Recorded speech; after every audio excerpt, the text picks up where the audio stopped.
you learn a lot. You learn a lot about yourself, about food, about health, and it's really important to just reach out and get support and even have that person that you can vent to and someone that will listen, because it's difficult. Welcome to Breastfeeding with ABA, a podcast about breastfeeding that's made by parents for parents. In this episode of Breastfeeding with ABA, Amelia will be sharing her story of breastfeeding a child with multiple allergies. This is part 2 of 2 episodes on allergies, and you can also listen to part 1 now. My name is Jessica, and I'm a breastfeeding counsellor with the Australian Breastfeeding Association and a mother of 2 children aged 16 and 13. I'm speaking from the lands of the Wurundjeri people of the Kulin Nation in the northern suburbs of Melbourne. I'd like to acknowledge the traditional custodians of the land on which I'm speaking and you're listening, and pay my respect to elders past, present and emerging. I'd also like to acknowledge the long history of oral storytelling on this country and of women supporting each other to learn to feed their babies. My name's Amelia and I live on Yorta Yorta country in northern Victoria along the Murray River, and I'm from a little town called Namurka, originally from Melbourne, and I'm the mother of 2 boys, now 9 and 11. So like a lot of mums, Amelia always knew she wanted to breastfeed. I really enjoyed breastfeeding and I knew that I always wanted to breastfeed. It was very important. I've always been very health conscious and I knew the health benefits of breastfeeding. So it was an exciting time to be able to breastfeed my children. Amelia's family has a history of allergies, so it wasn't a surprise to her when both of her kids started showing signs that they had allergies too. So allergies have always been in my family. I am allergic to peanuts myself, and I have lots of other food intolerances, dairy, soy and legumes. The difference between allergies and intolerances can be confusing. So here's an explanation from Joy Anderson from part 1 of this episode about the difference between the two. An allergy is, by definition, it's an adverse reaction that's caused by the body's own immune system reacting to something that is otherwise really harmless. There's 2 types. There's the IgE-mediated or antibody-mediated type allergies. And these are the ones that people worry mostly about because they have the potential to cause anaphylaxis. So they actually can be life-threatening.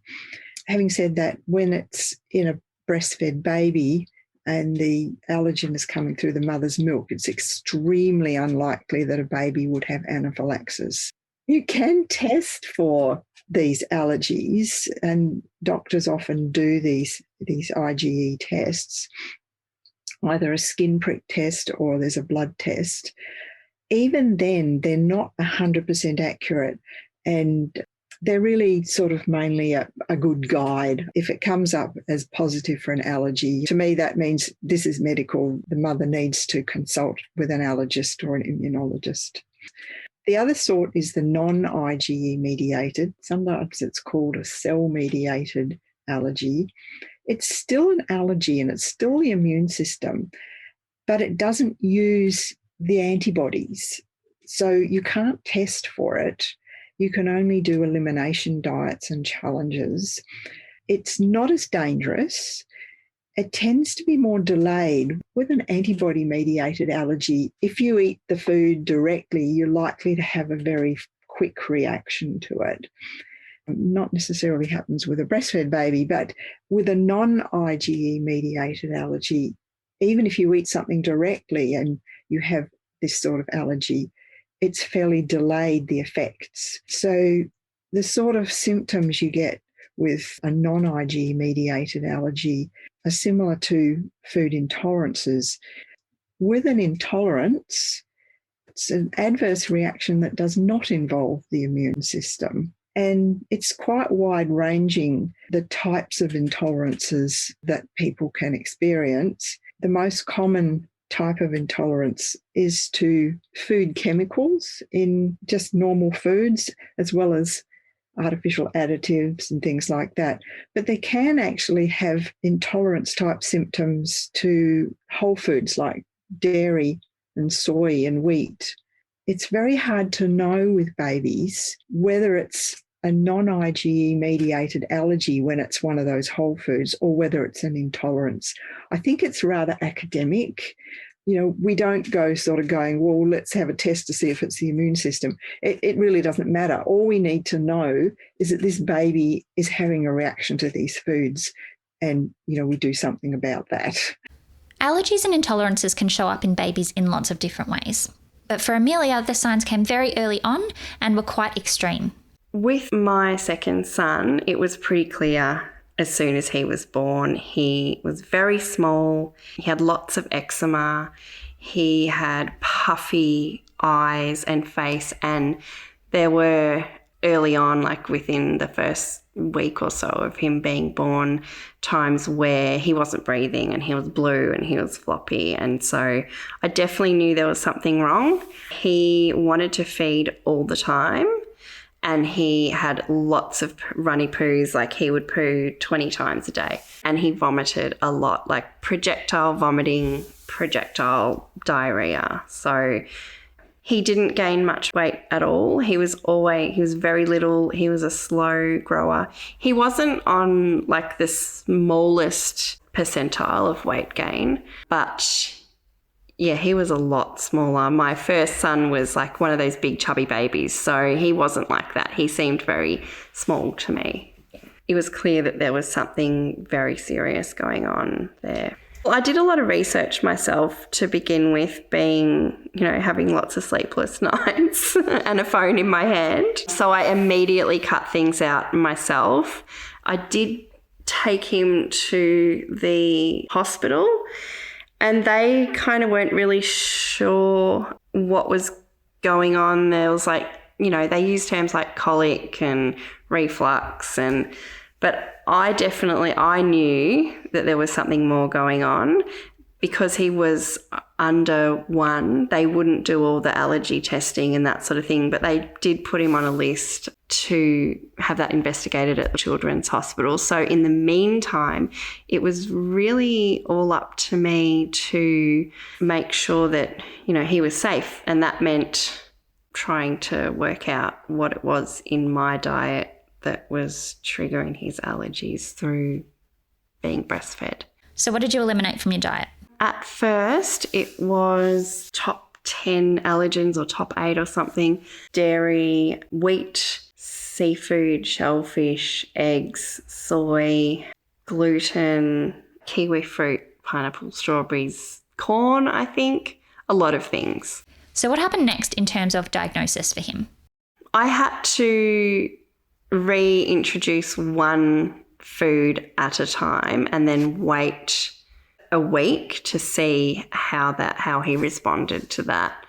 And that took a very long time. It took almost until he was 12 months old. And then I had a fair idea that it was dairy, eggs, and soy, and citrus, definitely. So I sort of had that then I could go to that first appointment with the Children's Hospital with and say, look, I've done all the preparation, this is what I think it is. And then they did the skin prick testing. And what was the result of the skin prick test?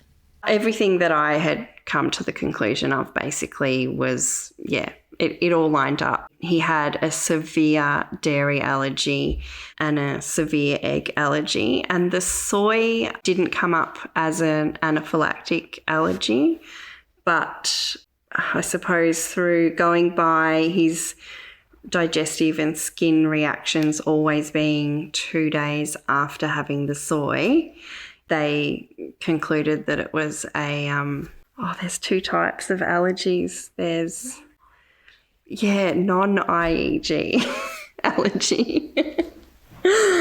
That's what the soy was. But you can never be certain. There's no way of telling apart from just monitoring the food intake and then the reaction.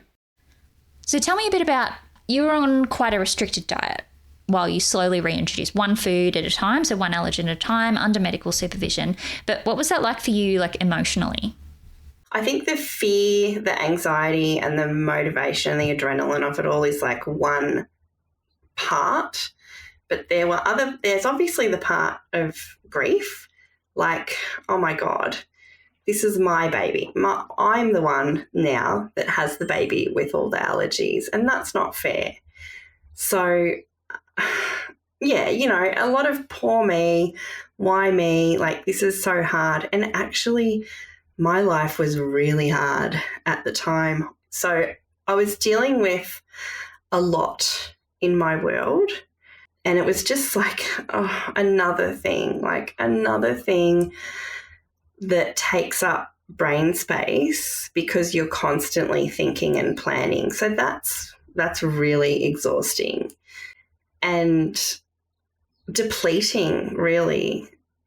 Everything was, I was always on high alert. So when I did get a chance, when baby was asleep and I had some time on my own, it was just pure exhaustion. And it was isolating too, because all the things that I did with my first baby to connect with other women, I wasn't doing because it was too hard with the food. Because everywhere you go with mums and babies, there's cakes and coffee and tea. And as he got more mobile, that made it really difficult because there was food everywhere and there were other babies with food all over them. And so, yeah, I was socially isolated too. And I didn't feel I had a huge amount of support from the medical field because I had been told to wait until he was 1 to do allergy testing. So I was really just, alone. And I already felt alone in a lot of my life. So, and look, that's where the ABA was amazing because I had technology as a tool to connect with other women who understood and empathized and just was, an amazing cheer squad. Luckily, I did have a good friend, Adele, who her baby had almost identical allergies to mine. So we were able to catch up and provide a safe space where they could play and no one was going to have an allergic reaction. So when we could do that, we did, and that was good. But honestly, it felt like no one's baby had allergies and it was just me. And everywhere you go, people are just, throwing food around everywhere. So, yeah, it was hard. And what was introducing solids like? He was really slow on having solids. He definitely preferred breastfeeding. He was the one that was always on the boob. Thank goodness, because there weren't a lot of solids that they recommend giving. And he was a very active baby too. So he was stubborn and independent and active, and I couldn't give him any pureed stuff. So we did baby-led solids, and it was mostly things off my plate. But he loved meat. Like, he just loved meat, a bone with some meat on it. And I think it's because he had the dairy and egg allergies, so he probably just really craved that protein. So what are his allergies like now? So he has no allergies now. None. And it was through exposure therapy and desensitizing through the Children's Hospital that this, has happened. So first of all, it was eggs. So we did challenges and he grew out of eggs when he was about, I think, 7 or 8. And then dairy was just really late last year, I think. So that took a bit longer. I honestly thought he would be allergic to dairy forever because he always had such severe reactions when we challenged it. Last week he had his first pizza with cheese on it and he said, "Oh my gosh, Mum, the cheese holds everything together." He doesn't really like dairy, but he likes that he can have it. All the foods that he's been allergic to, he doesn't particularly like that much. and he's used to the diet that he's grown up on. But it's good that he can have them and he doesn't feel left out anymore. And that was a big one for him, because not only was it socially isolating for me as a parent, but for him as a child, very socially isolating too. Birthday parties are the worst because there's always cake and he's always allergic to cake. So I would always have to make sure that there was a separate little cake for him, which is great. But you don't want to be different to the other kids. And these things, they're definitely challenging and it's definitely a journey, but it does build resilience and it does... You learn a lot. You learn a lot about yourself, about food, about health, and it's really important to just reach out and get support and even have that person that you can vent to and someone that will listen, because it's difficult, yeah. So what advice would you give to other people who might be in the same situation that you found yourself in? Trust your gut. If you think there's something wrong, there probably is. Do your research. It's worth being able to, I suppose for me, it was formula wasn't an option because of the allergies. And then that meant that I had to then cut those things out of my diet, which was pretty hard, but I had the motivation there because I really wanted to breastfeed and I didn't want him getting sick. But at the same time, it made me healthy too. And it was I just had to eat healthy foods, there was benefits in the end. It wasn't all that hard. Aside from the physical food intake and reactions, there's a lot of anxiety around food and people not understanding, and I suppose just acknowledging that's a thing. Anxiety around allergies does exist and that's okay. I think it can be done. It can be done. And being supported by people that understood and that knew about allergies, about breastfeeding, and having friends that were in similar situations to me as well, where you can share the journey, is super important. Thanks so much to Amelia for speaking with me today, and to Joy Anderson for the extra information in this episode and part 1 of this episode. For more information on this topic, you can go to our website at breastfeeding.asn.au. To speak to a breastfeeding counsellor, call the National Breastfeeding Helpline on 1800 686 268. You can also use our live chat service on breastfeeding.asn.au, so pop on the website to find out the current operating times. If you're in a position to support what we do financially, you can become a member at breastfeeding.asn.au. We'd love it if you can rate, review and subscribe to our podcast wherever you're listening.